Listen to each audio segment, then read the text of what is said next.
Start down the right, Carl. Montrell's won his last 11 decisions going back to early July. Just from a pitching standpoint, what has allowed him to be so successful in that stretch? I think a couple of things. He obviously does a very diligent job in preparing, but more than anything else, he's a very aggressive type of pitcher. He can shape the ball in many different fashions. He sinks it, he cuts it. He's using his curveball, so he can be somewhat unpredictable at times, as opposed to maybe if you look back a couple of years ago, it was more easier just to prepare for a sinker. So I think he's evolved into a much more well-rounded pitcher with his repertoire. Other questions? Go to the first row and then Hoynesy. We just saw like the amazing season that Aaron Judge had offensively, and the Yankees lineup, it's stacked. As a pitching coach, you guys plan to have like what? I guess my question is, what approach are you guys kind of going? Well, I think the first word that comes to my mind is respect. We obviously respect every opponent, every hitter in the box, and that stands true for, this series, not only Aaron Judge, but, the other 8 guys that we're going to be facing. Certainly we know what he's done this year. At the same time, he didn't come out of nowhere. He's been pretty good for a while now. So, we're going to attack him with respect, but we are going to attack him and hopefully not get in situations where he can beat us. We don't want that, but certainly we respect Aaron and the remainder of their lineup. Of course, the last 2 games in the wild card series, you guys swept, but they were really hard-fought games, pitching duels. As the pitching coach, what do you see from like Tristan McKenzie and Shane Bieber? I mean, we all saw how great they were, but from your standpoint, to carry on this playoff. Yeah, I think, just the amount of calm, how they were able to control their emotions, their energy.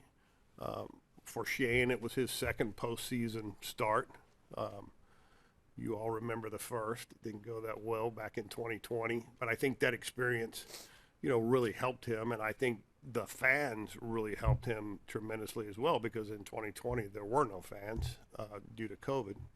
And then with Tristan, it being his first playoff experience, still, again, I just felt like his warm-up and his pregame, there was a sense of quiet confidence that sometimes you don't see in a young pitcher, their first postseason experience. So, we've kind of had a little bit of a saying that, we don't rise to the occasion because the occasion is every day. That's how we respect Major League Baseball and how privileged and honored we are to be a part of it. So, hopefully that allows for an even keel, and I thought they did a really good job of that. Go to Hoynesy in the second row. Carl, have you had time to reflect on that 15-inning game and just, how well that your bullpen pitched? Yeah, you know what, Hornsey, it was really special, and from man to man, it was just like handing it over to the next guy, and the same could be said for the Rays and their pitching staff, because they obviously did the same thing. If you go back and look at the game, 15 innings at 0-0, and really there were only a couple of situations where there were scoring opportunities. Kind of had the feeling that how the game ended is how it was going to end, with a home run from one side or the other. But just extremely, extremely proud of, if you look at the names of our bullpen, first of all, you have to be proud of the years they have had to this point. But in that situation, a playoff atmosphere and with high stakes, it was totally a proud moment for all of us. We'll go to Ron next to Hoynesy. If Shaw is active, are there any things to say or do before going in after almost 2 weeks not on a game mound, or is his veteran knowledge and presence enough to carry him through that? Well, I think a couple of things to answer that, number one, once he cleared waivers and made the decision, to stay with us, which speaks volumes about the person and the teammate he is. He has been getting work on the mound. So from a physical standpoint, he is ready. He's been here before in terms of playing in the postseason. He has sat in on our meetings with the Rays and the meetings with concerning the Yankees. So he's prepared and ready to go if that presents itself. Go to Mandy in the second row.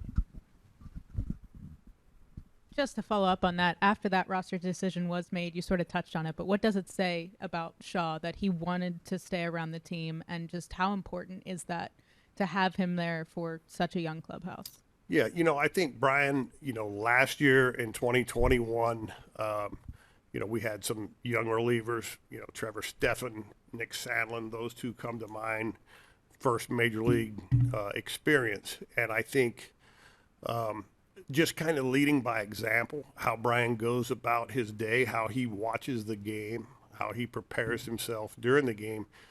Young pitchers watch veteran pitchers and they learn from that. Brian, his first tenure with the Indians, Cleveland, I should say, was obviously very special. He made himself one of the best middle relievers, setup relievers in the game. And when he got away from Cleveland, I'm sure he would have liked for his career to have continued on that path, or would have liked to have performed better. But I think there's a lot of comfort here with Cleveland, with Tito, the training staff, everyone involved. And he is truly a Cleveland guardian. And we're really, really excited and thankful he still wants to be here. The third row on your right, and then we'll go to the second row. Hey, Carl, two things. First of all, to follow up on Judge, when you say that you're going to attack him, does that mean, all things equal, low leverage situation, you won't be pitching around him? Are you going to tell him what I say? I'll relay it back, yeah, directly.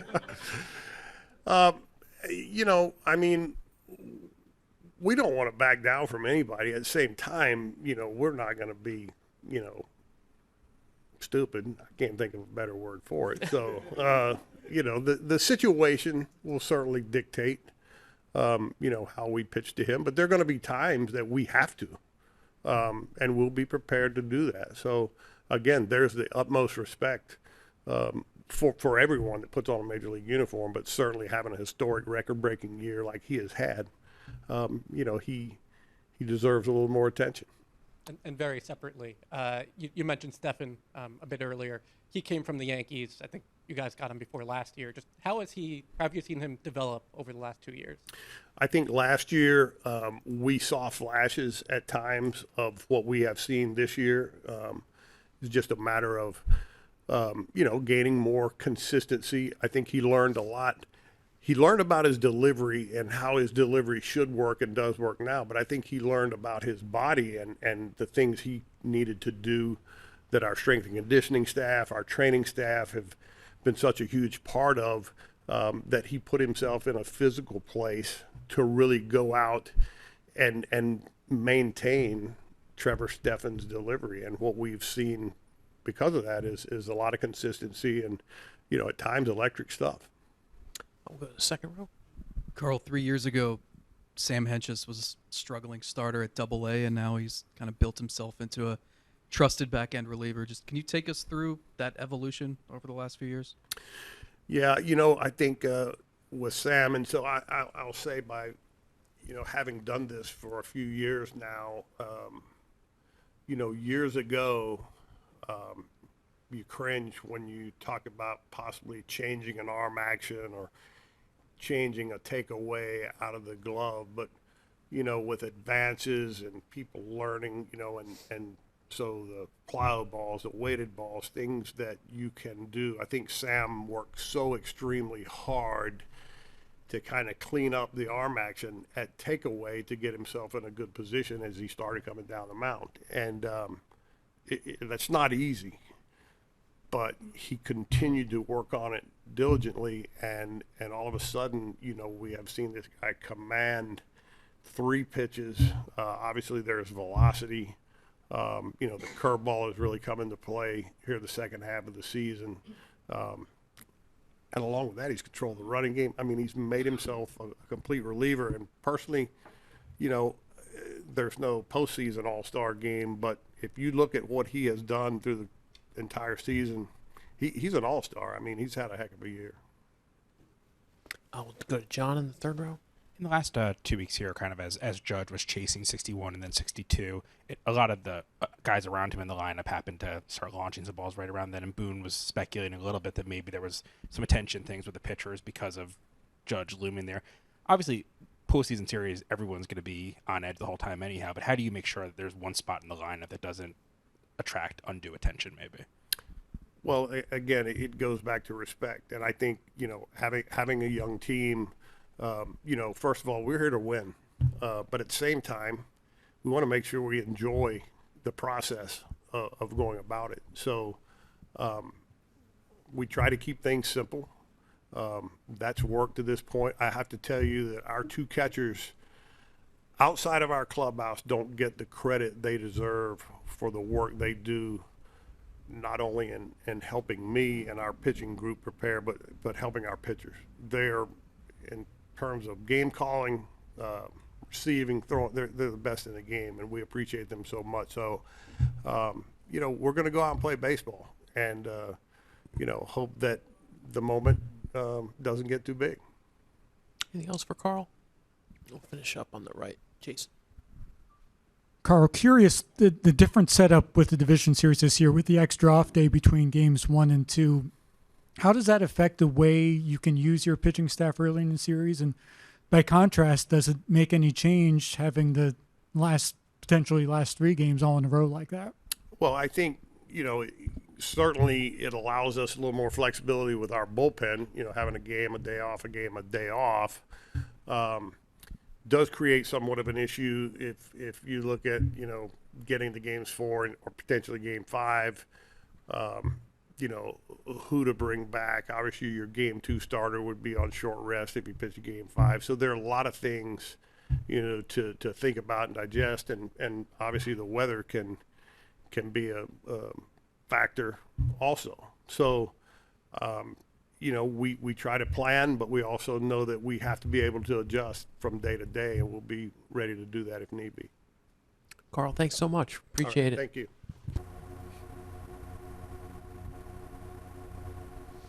All right, we'll start with Ed in the back. We'll get you the mic, Ed. Tito, Hi, how you feeling? great, thank you. Oh, was that? Oh, I thought you were going to have a question. That was the question. No, I'm okay, thanks. Got both shoes on and seem to be trending in the right direction. Other questions? Go to Hoynesy.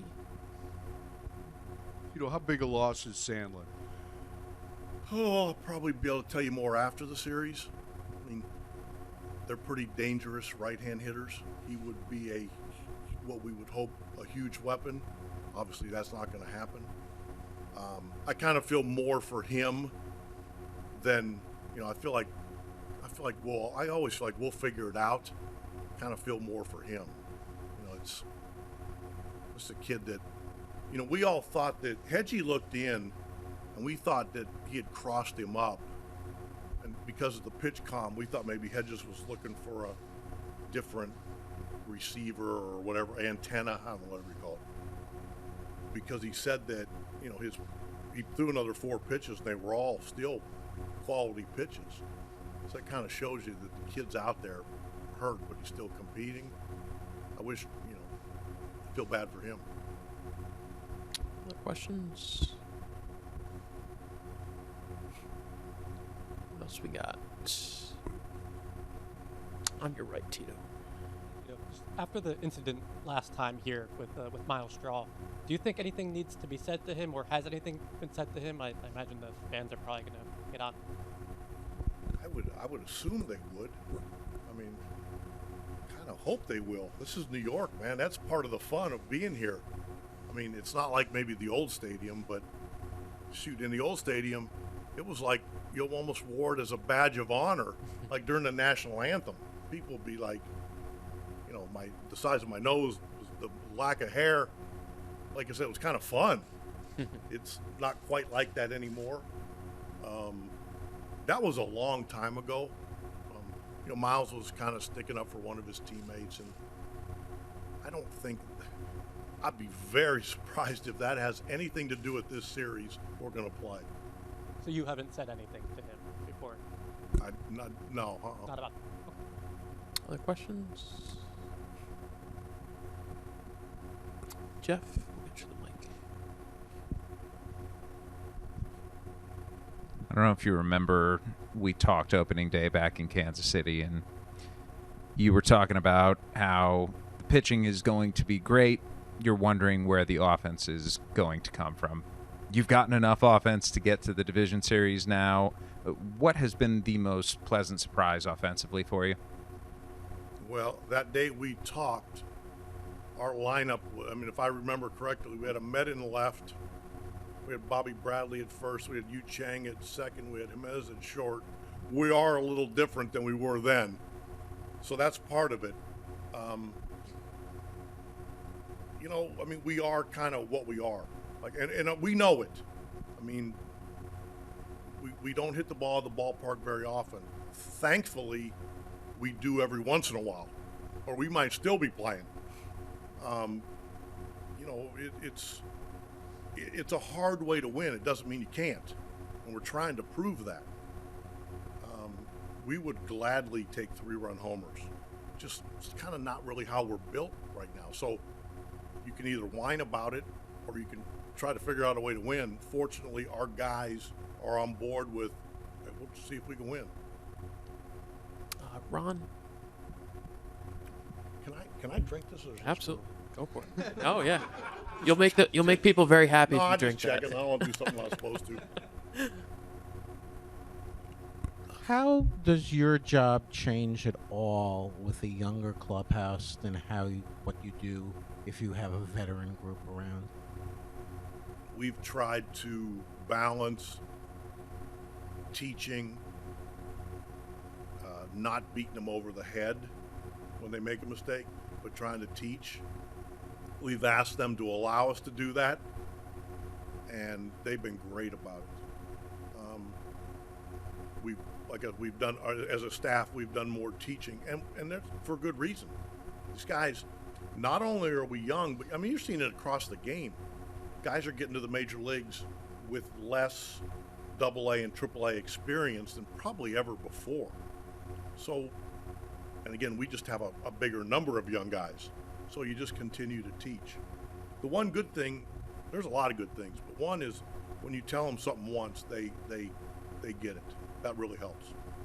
And for a lot of these guys, this is the first time 162. And for a number of them, given the pandemic, last year was even the first time 144. How does that change their development? Every single time we do something with this group, it's for the most part the first time.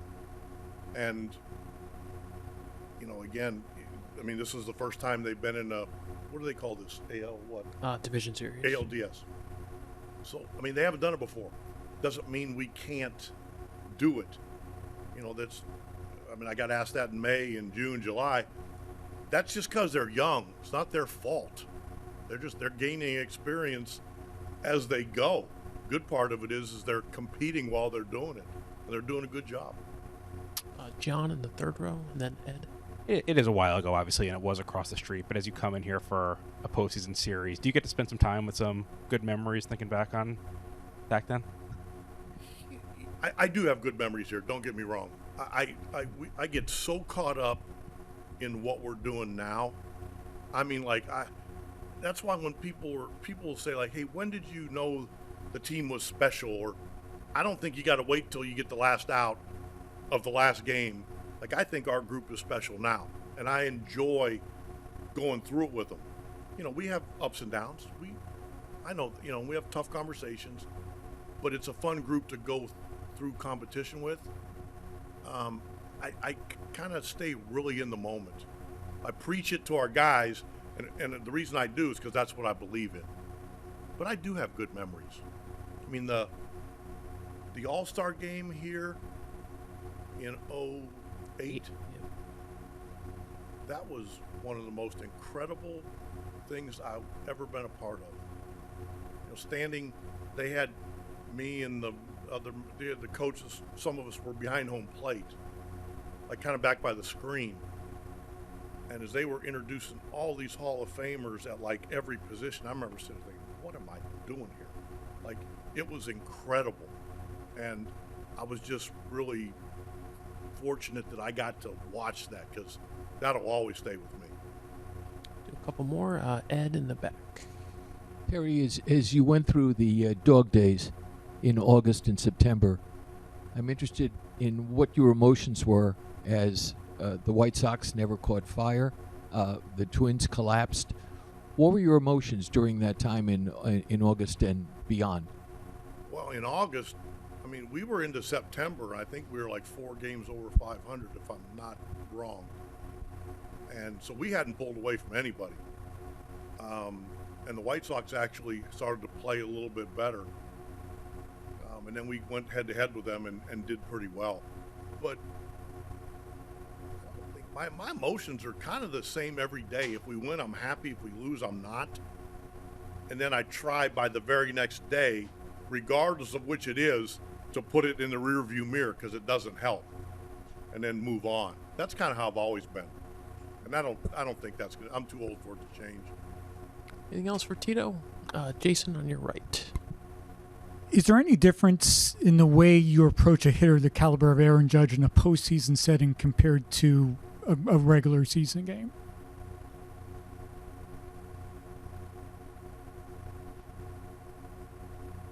Okay, you certainly are. Your preparation is deeper and more in depth in a series like this.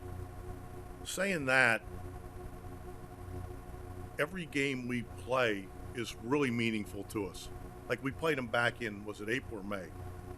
It was early here. Those games are important. If I thought it was right or not right to do it then, if the situation dictated now, I wouldn't change it because it's a playoff game. If I thought it was right, I'd do it. Again, that's part of why they're good. Sometimes, though, you have to get good hitters out. If you keep walking people, you're going to give up runs. And lastly, I was wondering, with the different format to the series schedule this time, with the extra off day between 1 and 2, does that affect how you use a pitching staff? And does it? A little bit. If you're playing back to back, and maybe you're down a run or two, you might be a little hesitant to use your back end of your bullpen, just trying to chase a win. But if you have a day off, you're more apt to maybe use a guy that maybe you wouldn't. But then on the flip side, on the end of the series, they're back to back to back. And I know we have rain possibly coming, so it could be back to whatever. You get my point. One last one for Tito. All right, Tito, thanks so All right, much. guys. Appreciate it. Thank you. Thanks for the Gatorade.